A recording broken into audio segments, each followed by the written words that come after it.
भारत का असली role model है आदिवासी समाज। आज के वीडियो में हम आपको आदिवासी समाज की कम से कम 10 ऐसी बातें बताएंगे जिन्हें देश और दुनिया के लोगों को न सिर्फ जानना चाहिए बल्कि उनसे प्रेरणा भी लेना चाहिए। नमस्कार और जोहार स्वीकार कीजिए। मैं हूं पुनीत कपूर और द अनकट स्टोरीज में आपका एक बार फिर स्वागत है।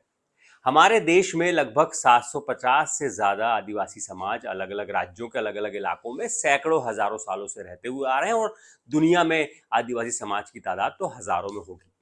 ये आदिवासी समाज सैकड़ों हजारों सालों से अपनी परंपराओं और अपनी मान्यताओं को लगातार मानते हुए आ रहे हैं और उन्हीं में छिपी हैं वो 10 बातें जो आदिवासी समाज को इस देश का रोल मॉडल बनाती हैं।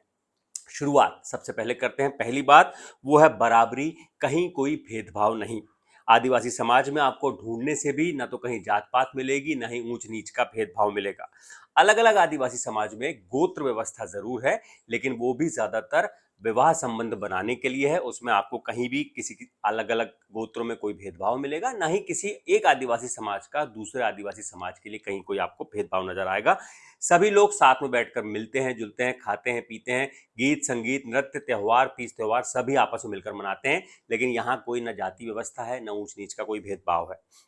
दूसरी बात जो बड़ी इंपॉर्टेंट है, महिलाओं का सम्मान और उन्हें मिले समान अधिकार। ये सबसे ज्यादा इंपॉर्टेंट इसलिए है क्योंकि किसी भी समाज के आधुनिक और आदर्श होने के पैमाने के लिए सबसे ज्यादा जरूरी ये बात देखी जाती है कि उस समाज में महिलाओं की क्या स्थिति है। भारत के अलग अलग समाज में जहां आज भी महिलाएं लैंगिक असमानता, लैंगिक भेदभाव यानी जेंडर डिस्क्रिमिनेशन और पितृसत्तात्मक सोच से जूझ रही हैं, वहीं आदिवासी समाज में महिलाएं सैकड़ों सालों से बराबरी से रहते हुए आ रही हैं। खेती और व्यापार, बाजार और दुकानों की कमान भी बरसों से आदिवासी समाज में महिलाओं के हाथों में रही है। गोंड समाज में जब किसी बेटी का विवाह होता है तो वो ससुराल में पुत्र वधू नहीं बल्कि कुल वधू बनकर जाती है। इसलिए पति के देहांत के बाद भी वो विधवा नहीं मानी जाती बल्कि अपने कुल की वधू बनी रहती है। देवर या किसी दूसरे योग्य व्यक्ति से जब उसके पति का देहांत हो जाता है तो उसका विवाह कर दिया जाता है। और अगर यहाँ भी महिलाओं को स्वतंत्रता है, अगर तब बहू चाहे कि वो किसी दूसरे से विवाह नहीं करना चाहती है तो हाथों में चांदी के जो चूड़ियां होती हैं वो पहनाकर उसका चांदी पाटा कर दिया जाता है। उसे विवाह करने की जरूरत नहीं होती और वो अपने समाज की कुलवधू हमेशा के लिए बनी रहती है। इसलिए कभी गोंड समाज में कोई महिला विधवा नहीं होती। सोचिए क्या कमाल की प्रथा है, लाजवाब प्रथा है जो सैकड़ों सालों से चलती आ रही है। दूसरी बात जो इसी में है, अभी हम महिलाओं के सम्मान और बराबरी के अधिकार की बात कर रहे हैं क्योंकि सबसे ज्यादा इंपॉर्टेंट है, इसलिए इसमें थोड़ा सा 1 मिनट का वक्त लगेगा, ज्यादा बातें होंगी। भारत के लगभग सभी समाजों में आपने देखा होगा पितृसत्तात्मक सोच हावी है, पुरुष प्रधानता है, वहां पर पुरुष ही अपने आप को सब समझते हैं। लेकिन वहीं भारत में एक ऐसा आदिवासी समाज भी है, खासी आदिवासी समाज, जहां पर महिलाओं की प्रधानता है, जहां पर मात्र सत्तात्मक परिवारों का चलन है। क्या आप कल्पना कर सकते हैं कि किसी खासी आदिवासी समाज में पूरी संपत्ति की मालकिन और वारिस महिला होती है? परिवार से जुड़े सारे फैसले खासी आदिवासी समाज में महिला लेती है। शादी के बाद पति को अपने पत्नी के घर जाकर रहना होता है और बच्चे भी अपनी माता का सरनेम अपने नाम के साथ लगाते हैं, पिता का सरनेम नहीं लगाते हैं। खानदान का नाम, खानदान की वंशावली, तमाम चीजें महिलाओं के नाम से आगे बढ़ती है। महिलाओं की शिक्षा में भागीदारी दूसरे समाज में हाल ही में 1 सदी 2 सदी पहले की बात है, लेकिन गोंड समाज में जो गोटोल प्रथा रही है वहां पर लड़कों के साथ साथ लड़कियों की शिक्षा का बंदोबस्त भी सैकड़ों सालों से चला आ रहा है। और यही वजह है कि तमाम जो आप लड़ाइयों और युद्ध देखेंगे उसमें चाहे रानी दुर्गावती का नाम हो या फिर कालीबाई भील का नाम हो या फिर संथाल विद्रोह में फूलो और झानो मुर्मू का नाम, तमाम जगह महिलाओं की सहभागिता आपको पुरुषों के बराबर मिलेगी आदिवासी समाज में। अब आते हैं तीसरी बात के ऊपर जिससे तमाम दूसरे समाजों को प्रेरणा लेनी चाहिए। दहेज मुक्त और सादगी वाली शादी। आदिवासी समाज में शादी बिना किसी दिखावे के एकदम सादगी वाली होती है। यहाँ शादी किसी के लिए अपनी शान दिखाने का मौका नहीं होता बल्कि एक संस्कार होता है। आदिवासी समाज में शादियां दहेज मुक्त होती हैं। यहाँ किसी भी लड़की के परिवार वालों को शादी के लिए लड़के के परिवार वालों को दहेज या कोई रकम नहीं देनी पड़ती है। इवन यहाँ लड़के का परिवार लड़की के घर वालों की मदद करता है। मध्य प्रदेश में भिलाला आदिवासी समाज में इसे दैयजा प्रथा कहा जाता है और राजस्थान में इसे दापा प्रथा के नाम से भी जाना जाता है। कम ही सही पर शादी में खर्च तो होता ही है। अब अगर आदिवासी समाज में कोई ऐसा परिवार है जो वो उस खर्च को वहन करने में भी सक्षम नहीं है तो आदिवासी समाज में तमाम लोग मिलकर गांव के उस परिवार की शादी का बंदोबस्त करते हैं। तमाम चीजें जो भी लगती हैं उसका बंदोबस्त भी तमाम लोग करते हैं। मसलन राजस्थान में नोतरा की प्रथा है जहां पूरा गांव कमजोर वर्ग के परिवार की शादी का खर्च उठाता है। खासतौर पर उदयपुर, बांसवाड़ा, डूंगरपुर और प्रतापगढ़ के इलाकों में नोतरा की प्रथा का प्रचलन है।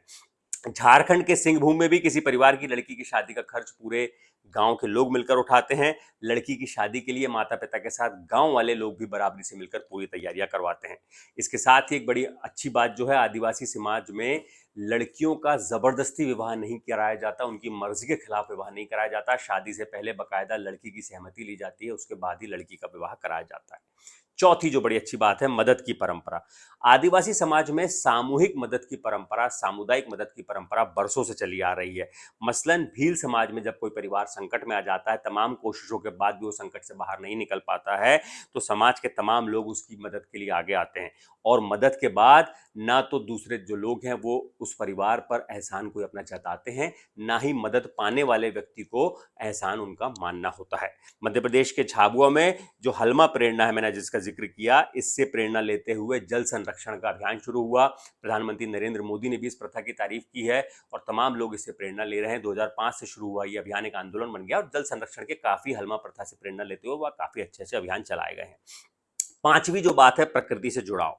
भारत ही नहीं, दुनिया के तमाम देश में जो आदिवासी रहते हैं, उनकी संस्कृति, उनकी परंपरा, उनके रीति रिवाजों के मूल में प्रकृति ही है। आदिवासियों का प्रकृति से जुड़ाव हजारों साल पुराना है और वो हमेशा से ही प्रकृति के साथ सामंजस्य बिठाकर चलते हैं और प्रकृति को भगवान मानकर उसकी पूजा करते हैं। जल जंगल जमीन बचाने के लिए सबसे ज्यादा संघर्ष आदिवासियों ने ही किया है। बेहिसाब खनन या फिर जंगलों को एक तरफा कटाव कभी होता है तो उसका विरोध करने सबसे पहले आदिवासी समाज ही आगे आता है। आदिवासी समाज जल जंगल जमीन का संरक्षण करते हुए उनका जरूरत के मुताबिक ही हजारों सालों से इस्तेमाल करता रहा है। भारत की राष्ट्रपति द्रौपदी मुर्मू ने भी इस बारे में एक बार कहा था कि पर्यावरण को बचाने के लिए देश के लोगों को आदिवासियों के जीवन शैली और आदिवासियों के समाज के प्रकृति के प्रेम से प्रेरणा लेनी चाहिए और उसी मुताबिक अगर तमाम लोग अपनी जीवन शैली अपनाएंगे तभी इस प्रकृति का और पर्यावरण का संरक्षण हो पाएगा। आप आजकल ग्लोबल वार्मिंग, क्लाइमेट चेंज, ये सब सारी चीजें आप सुनते हुए आ रहे हैं। अगर तमाम लोग, तमाम सरकारें भी आदिवासी समाज के प्रकृति प्रेम और उनकी जीवन शैली अपनाने पर जोर दें तो वाकई में एक जो ग्लोबल वार्मिंग, एक जो बड़ी समस्या है, जो धरती गर्म हो रही है, लगातार जलवायु परिवर्तन हो रहा है, उससे बचा जा सकता है। इसकी प्रेरणा वाकई में सरकारों से लेकर तमाम लोगों को लेने की जरूरत है। छठी बात, धर्म और अध्यात्म की सरलता। आदिवासी समाज में पूजने के लिए मूर्तियां नहीं होती, ना ही प्रार्थना के लिए मस्जिद या गिरजाघर होते हैं। यहाँ ना मठ है ना मठाधीश। यहाँ धार्मिक नियमों पर जोर नहीं, ना ही कर्म कांडों के लिए कोई जगह है। यहाँ पेड़ों के नीचे प्रकृति की भक्ति की जाती है। पेड़ पौधों, खेत खलिहानों, सूरज चांद की पूजा होती है। आदिवासियों के लिए धरती ही माँ है और जंगल ही जीवन और पूर्वज उनके मसीहा हैं। इसलिए ईश्वर से जुड़ने के लिए, धर्म के रास्ते पे जाने के लिए आदिवासियों को किसी मध्यस्थ की जरूरत नहीं होती, जैसा तमाम जगह आप देखते हैं। सातवीं बात है आत्मनियंत्रण यानी सेल्फ रेगुलेशन। आदिवासी समाज में यह परंपरा सैकड़ों सालों से चली आ रही है। शादी तलाक से लेकर संपत्ति का उत्तराधिकार हो या फिर कोई दूसरे पारिवारिक या समाज के वाद विवाद, वो समाज में बैठकर ही तमाम जो है सुलझा लिए जाते हैं, क्योंकि इनके लिए बाकायदा हर आदिवासी समाज में सामाजिक नियम बने हुए हैं जिनको तमाम आदिवासी लोगों को मानना जरूरी है। और इन नियमों को मनवाने और मानने के लिए कोई कोर्ट कचहरी का चक्कर नहीं लगाना पड़ता। पुरानी पंचायतें हैं, परंपराएं हैं जो सैकड़ों सालों से चली आ रही हैं। सारे मसले, वाद विवाद का निपटारा समाज की पंचायतों के जरिए ही होता है। इससे पता चलता है कि एक समाज खुद भी अपने आप को रेगुलेट कर सकता है। यही तो असली लोकतंत्र है जो आदिवासी समाजों में सैकड़ों सालों से चला आ रहा है। आठवीं बात जो तमाम दूसरे लोगों को सीखना चाहिए वो है जड़ों से जुड़ाव। वक्त के साथ तेजी से समाज और दुनिया बदलते जा रही है, इसी के मुताबिक आदिवासी समाज भी अपने को बदल रहा है। लेकिन एक बात जो है वो अपनी जड़ों से जुड़ाव नहीं भूला है। ना आधुनिकता के नाम पर, ना आधुनिकता के प्रभाव में आकर आदिवासी समाज ने अपनी जड़ें अभी तक नहीं छोड़ा है, ना भूला है। आप अपने आसपास नजर दौड़ाएंगे तो पाएंगे कि आदिवासी समाज को आज भी अपनी परंपराओं से, अपनी मान्यताओं से जुड़ा हुआ पाएंगे। वो भी तब जब आदिवासी समाज की मान्यताएं, परंपराएं कहीं लिखित रूप में नहीं है, बल्कि मौखिक रूप में ही पीढ़ी दर पीढ़ी, एक पीढ़ी से दूसरी पीढ़ी को हस्तांतरण, ट्रांसफर होते हुए चली आ रही है। नौवीं बात है उदारता और विनम्रता, जो आज के दौर में बहुत ज्यादा दूसरे समाज को देखने की जरूरत है। आदिवासी समाज बहुत उदार होता है। किसी भी आदिवासी समाज में धार्मिक कट्टरता की कोई जगह नहीं होती। इसलिए आपने कभी नहीं सुना होगा कि आदिवासी समाज का आपस में या किसी दूसरे समाज के साथ कभी कोई धार्मिक टकराव हुआ हो। आदिवासी लोग बेहद विनम्र होते हैं, जबरदस्ती किसी को छेड़ते नहीं, लेकिन हाँ, अगर कोई दूसरा छेड़ दे तो छोड़ते भी नहीं। 10वीं और आखिरी बात है समावेशी और सादा जीवन। आदिवासियों की जीवन शैली एकदम साधारण है। ज्यादातर लोग सिर्फ अपनी जरूरतों पर ध्यान देते हैं, लालच के पीछे नहीं भागते। इसका सबसे बड़ा उदाहरण जो एग्जाम्पल ये बात है कि हजारों सालों से वो प्रकृति के साथ रहते हुए आ रहे हैं, प्रकृति के साथ सह अस्तित्व में जीवन जीते हुए आ रहे हैं, लेकिन उन्हें हमेशा प्रकृति का दोहन उतना ही किया है जितनी उनको जरूरत रही, कभी अंधाधुंध दोहन नहीं किया। अदरवाइज आज की पीढ़ी को प्रकृति का वो स्वरूप मिला ही ना होता जो अब धीरे धीरे जो खत्म होते जा रहा है। ये स्वरूप बहुत पहले खत्म हो गया होता अगर आदिवासी लालची होते या बहुत ज्यादा अंधाधुंध दोहन करते तो। आदिवासी समाज बहुत इंक्लूसिव है, समावेशी है, एक दूसरे के साथ मिलजुल कर रहता है दूसरे लोगों के साथ। आदिवासी धर्म जो है एक तरीके से लोगों को बांटता नहीं बल्कि जोड़ता है। आपने आपके आसपास अब नजर दौड़ाइएगा, जहां भी आदिवासी समाज के लोग रहते होंगे, आपको कभी लगेगा भी नहीं कि वो अलग प्रकृति की पूजा कर रहे हैं, उनकी मान्यताएं परंपराएं अलग है, वो हमेशा मिलजुल कर रहते हैं। ये उनकी सबसे बड़ी बात है। तो सोचिए, जिस आदिवासी समाज को अक्सर दूसरे लोग पिछड़ा मानकर नजरअंदाज कर देते हैं, वही समाज इंसानियत की, बराबरी की और प्रकृति की प्रेम से ऐसी शिक्षाएं देता है हमको, जिसे अगर हम वाकई में मान लें तो जीवन बदल जाएगा, लोगों के देखने का नजरिया बदल जाएगा, तमाम लोगों के जो जीवन है वो बहुत ज्यादा आसान हो जाएगा और प्रेम भाव से तमाम लोग मिलकर रहेंगे। सिर्फ बात 10 बातों की नहीं है, इसके आगे और भी ऐसी कई बातें हैं जो मैं आपको गिना सकता हूं।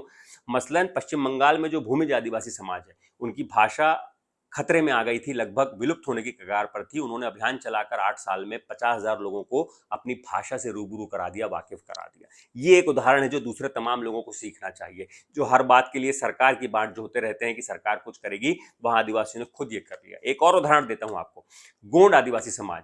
आप देखेंगे महाराष्ट्र में, छत्तीसगढ़ में गोंडी भाषा जो लगातार उनको डर है कि खत्म हो रही है, उन्होंने अपने सामूहिक मदद से, सहयोग से अलग से गोंडी भाषा के स्कूल खोले हैं, जहां पर तमाम दूसरे विषयों के साथ गोंडी भाषा भी एक विषय के तौर पर पढ़ाई जाती है। समाज की तमाम मान्यताओं और परंपराओं के बारे में जानकारी दी जाती है और इसके लिए भी सरकार से कोई सहयोग नहीं लिया जाता। समाज के लोग आपस में ही सहयोग करके इस तरह का अभियान लगातार चला रहे हैं। तो ऐसी बहुत सारी बातें हैं जो बताते बताते मुझे लगता है कि शायद ये वीडियो इतना लंबा हो जाएगा कि शायद आप लोग पूरा भी ना देखें। तो कुल मिलाकर ये कम से कम मैंने कोशिश की 10 वो बातें हैं जो वाकई में आदिवासी समाज को रोल मॉडल बनाती हैं, और तमाम देश के दूसरे समाज के लोगों को भी इन बातों को सीखना चाहिए, जानना चाहिए और उसको अपनी जिंदगी में अमल में लाना चाहिए। ये वीडियो अगर आपको अच्छा लगा तो इसे लाइक कीजिएगा, कमेंट करके हमें अपनी राय दीजिएगा, अपने लोगों को शेयर कीजिएगा और साथ ही साथ हमारे चैनल को सब्सक्राइब करना मत भूलिएगा। शुक्रिया।